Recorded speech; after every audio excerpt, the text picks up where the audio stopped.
Eggshell has many beneficial properties for our body, which are prepared differently, but we always ended up throwing away.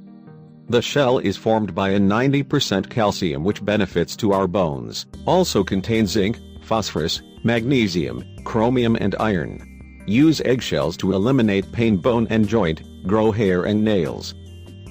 Benefits: stimulates the bone marrow, regulates high cholesterol levels, prevents disease osteoporosis, levels and regulates blood pressure, strengthens bones after an injury as a sprain or fracture.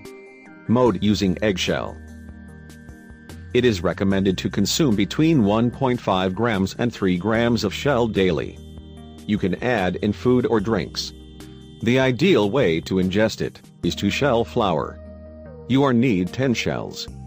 Preferably fine grind them in a mortar. Then, you put them in the oven for a moment to be toasted and eliminate moisture. Store in an airtight container in a dry place. Natural remedies-based eggshell. Detoxifies your body. Grind 5 shells very well in a mortar. Mix with 2 liters of water and let stand for 7 days.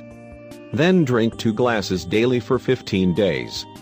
Strengthens nails. Add 1/4 teaspoon of powder in the enamel shell. Usual. Use for irritated skin. Place the crushed shell of an egg in a bowl with apple cider vinegar and mix well. Let it stand for 1 day. Then apply the mixture directly into the affected area and leave on for 15 minutes. Area, flush with water. Facelift home. Mix 2 tablespoons peel powder with 1 egg. Apply all over the face and let dry. Wash with water. Perform this procedure 2 times a week.